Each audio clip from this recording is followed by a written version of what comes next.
పిఠాపురంలో పవన్ వర్సెస్ వర్మ. పవన్ రాజకీయ భవిష్యత్ కోసం వర్మ బలి. వర్మకు హ్యాండ్ ఇచ్చిన చంద్రబాబు, త్వరలో టీడీపీకి గుడ్ బై చెప్పనున్న వర్మ. ఇది గత కొంతకాలంగా మీడియాలోను సోషల్ మీడియాలోనూ వైరల్ అవుతున్న వార్త. అసలు ఈ వర్మ ఎవరు? ఆయన గురించి ఏపీ రాజకీయాల్లో ఇంత చర్చ చేయడానికి కారణం ఏంటి? ఈ రోజు ఈ విషయాలను ద బ్యాక్ స్టోరీలో చూద్దాం. 2024 అసెంబ్లీ ఎన్నికల్లో దేశ చరిత్రలో ఎన్నడూ లేని విధంగా ఒక మాజీ సీఎం ను జైల్లో వేశారు. దాదాపు 52 రోజుల పాటు చంద్రబాబు జైలు జీవితాన్ని గడిపాడు. చంద్రబాబు నాయుడు అరెస్ట్ తో టీడీపీ కేడర్ నిరాశలకు లోనైంది. అదే సమయంలో చంద్రబాబుకు నేను అండగా ఉంటానని చెప్పిన పవన్ కళ్యాణ్ 2024 అసెంబ్లీ ఎన్నికల్లో టీడీపీతో కలిసి పోటీ చేస్తానని ప్రకటన చేశారు. పవన్ కళ్యాణ్ చేసిన ఈ ప్రకటన టీడీపీ కేడర్ లో జోష్ నింపినా కొంతమేర జన సైనికులకు మాత్రం నిరాశని మిగిల్చింది. ఆ తర్వాత జరిగిన సంఘటనలు, ఎన్నికల్లో కూటమి గెలవడం, వైసీపీ కేవలం 11 సీట్లకు పరిమితం అవడం అంతా మీకు తెలిసింది. దీనికి వర్మకి సంబంధం ఏంటంటారా? ఏపీ అసెంబ్లీ ఎన్నికల్లో టీడీపీ అధికారంలో రావడానికి పవన్ కళ్యాణ్ ఎలా సహాయపడ్డాడో, అలాగే పిఠాపురంలో పవన్ కళ్యాణ్ ఎమ్మెల్యే నుండి మంత్రి కావడానికి వర్మ కూడా అలానే సహాయపడ్డారు. కూటమి పొత్తులో భాగంగా పవన్ కళ్యాణ్ పిఠాపురం నుంచి పోటీ చేయడానికి వర్మ తన సీటును త్యాగం చేశాడు. ఎన్నికల్లో వర్మకు టికెట్ రాకపోవడంతో పిఠాపురం టీడీపీ శ్రేణులు పార్టీకి వ్యతిరేకంగా, చంద్రబాబు వ్యతిరేకంగా నిరసనలు చేపట్టారు. ఒక్కసారి ఆ విజువల్స్ ని మరోసారి చూద్దాం. ఓడిపోయాడు, అక్కడ పోటీ చేసి అది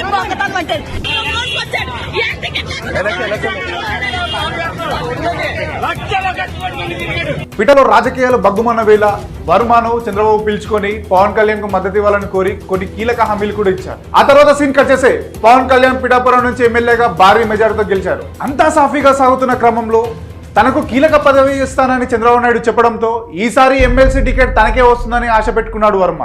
కానీ ఆ ఆశ నిరాశ అయింది.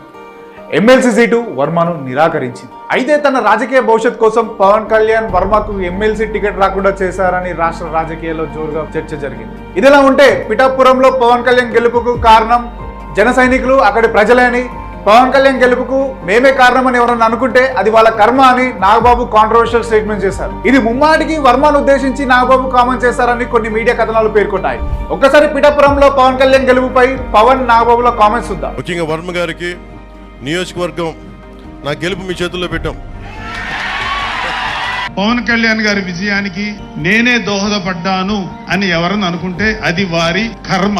దీనిపై వర్మ స్పందిస్తూ తాను ఫ్లవర్ కాదని ఫైర్ అని నాగబాబు చేసిన వ్యాఖ్యలకు కౌంటర్ ఇచ్చారు. తనకు ఎమ్మెల్సీ టికెట్ రాకపోయినా తాను చంద్రబాబు వెంటే టీడీపీ కోసమే పనిచేస్తానని వర్మ చెప్పారు.